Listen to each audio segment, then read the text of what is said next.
You can imagine the people who work at or have students attending HBCUs are uneasy and scared.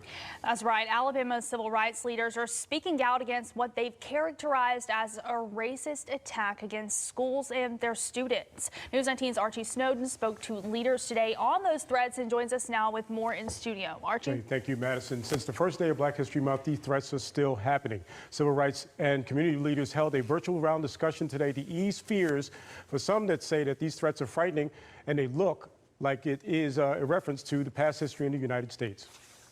Unfortunately, it is a part of a long legacy. A week after a series of bomb threats against historically black colleges and universities across the United States, Alabama's civil rights leaders are speaking out against what they characterized as racist attacks against the schools and their students. Seeing these re-emerging kinds of tactics are extremely concerning. The bomb threats against Fisk University in Nashville today brings the number of 20 colleges to receive a bomb threat. It's the fourth time for Howard University in the past 2 months.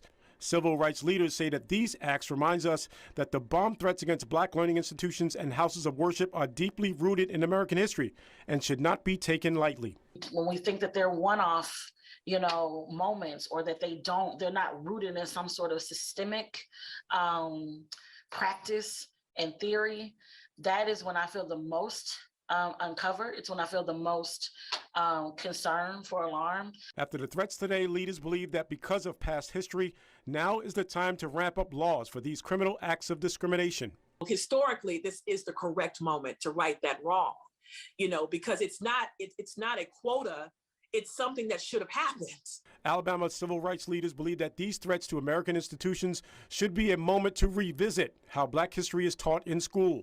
We can't just operate as if these things, didn't happen, or that they're not happening now, or, it just happened one time, it's not going to happen again.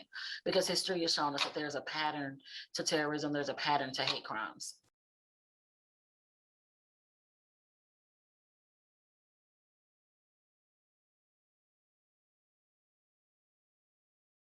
Race-fueled tensions at the Randfontein High School have once again brought racism in schools into sharp focus. Now, the South African Human Rights Commission and the Department of Education will be working together in developing a code of conduct that will help curb racism. Given the recent incident at Hoërskool Jan Viljoen, how will this code of conduct ensure that we do not see a similar incident in the future? To unpack this, we're joined virtually by Advocate Andre Gam from the South African Human Rights Commission. Advocate, thank you so much. Before we speak about this code of conduct that you're going to be working on, and I'm sure working on already, if we could just focus a little bit on this unfortunate story that again has hit the headlines at Hoërskool Jan Viljoen, again bringing into sharp focus these kinds of tensions at so many of our schools. This just one of them that happens to make it into the news, mainly because of social media, again, us being able to see what's really going on. But I'm sure, and as much as there's any number of these kinds of incidents making the news, there's so many more that we don't even hear about in towns, villages, and areas across South Africa. What do you make of what we've seen unfold at Hoërskool Jan Viljoen? Yes, unfortunately, I think it shows that racism and racial conflict and a lack of social cohesion is still a reality in our country. Because we should remember what happens in schools is also a reflection of what happens in society in general. And therefore, this is actually a manifestation of broader society.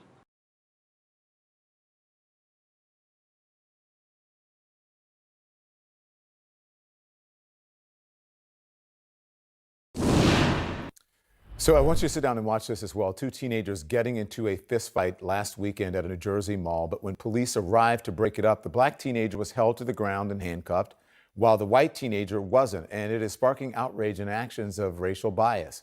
CNN's Athena Jones has more on the story. Accusations of racial bias by police after they broke up a fight between a pair of teenagers, one black, one white, at a New Jersey mall. A now viral video shows the teens having a heated discussion. The white teen pointing his finger in the face of the black teen, who pushes the white teen's hand away. The white teen then shoves the black teen, and the two begin to tussle. At one point, the white teen tackling the black teen and pinning him to a couch, then throwing him to the ground. When police arrive to break up the fight, a female officer pulls the white teen away and pushes him to the couch without handcuffs, while the other officer presses the black teen to the ground and kneels on his back. The female officer also coming over to kneel on the teen's upper back while they place him, and only him, in handcuffs. Oh no! Holy Treatment some viewed as unequal, unfair, and racially biased. One bystander exclaiming in surprise as police handcuffed the black teen. Yo, it's because he's black. CNN affiliate WCBS spoke with one of the teens involved, 14-year-old Kai, who asked that his last name not be used. I was confused, why they saw me as a bad person, me as a aggressor. The 8th grader telling CNN affiliate WABC the fight began after he stood up for a friend, a 7th grader, being picked on by the other teen, who the station identifies as a high school student. The teen calling the encounter with police scary and frustrating. If they don't know how to treat the situation and deal with the situation equally and fairly, then they shouldn't be able to deal with the situation at all. New Jersey Governor Phil Murphy saying, I'm deeply disturbed by what appears to be a racially disparate treatment in the video. We are underscore with emphasis that we're committed to increasing the trust between law enforcement on the one hand and the communities they serve on the other.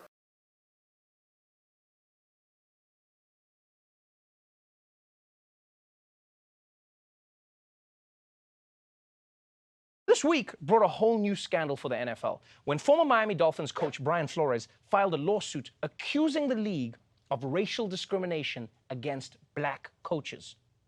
Flores claims that teams are interviewing black coaches with no intention of actually hiring them. He says he had an interview with the Broncos where the executives showed up an hour late and clearly hungover, and he had an interview with the Giants that he knew was bullshit because the team had already decided to hire a different white coach. And the way he found out that they had already hired somebody is pretty wild. Flores says he found out from Patriots coach Bill Belichick that the Giants had hired a head coach 3 days before he was scheduled to have an interview with the team. The complaint states on January 24th, Belichick wrote, "Sounds like you have landed. Congrats." Flores responded saying, "Did you hear something I didn't hear?" Belichick texted back, "Giants?" Flores later texts Belichick to ask if he's texting the right coach before Belichick fesses up that he has the wrong man. "Sorry, I expletive this up. I double checked and I misread the text. I think they're naming Dable. I'm sorry about that."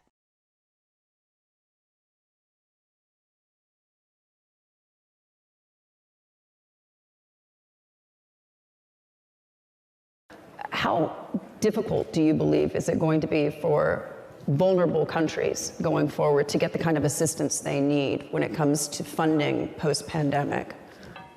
I mean, yeah, and I want to pick up with your point, but also what you were saying about one of the issues that's been exposed as a result of the pandemic, or further exposed as the result of the pandemic, is the unevenness and also the inequity of the international system.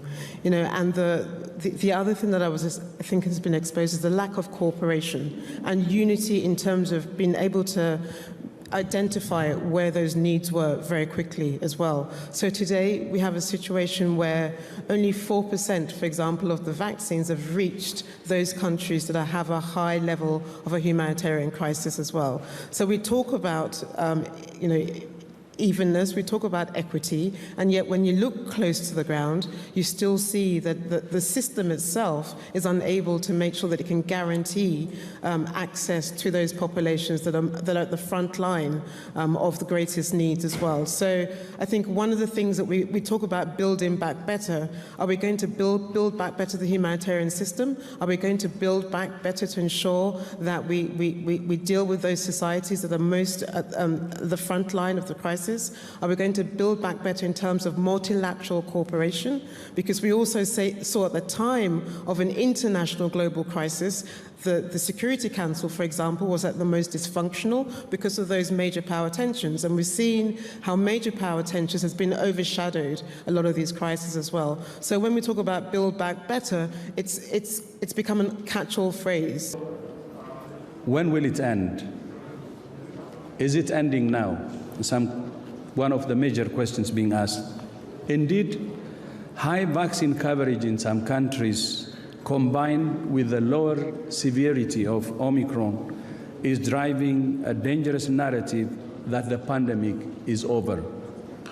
But it's not. Not when 70,000 people a week are dying from a preventable and treatable disease. Not when 83% of the population of Africa is yet to receive a single dose of vaccine. Not when health systems continue to strain and crack under the caseload. Not when we have a highly transmissible virus circulating almost unchecked, with too little surveillance to track its evolution. In fact, conditions are ideal for more transmissible, more dangerous variants to emerge. But we can end the pandemic as a global health emergency this year. We have the tools, we have the know-how.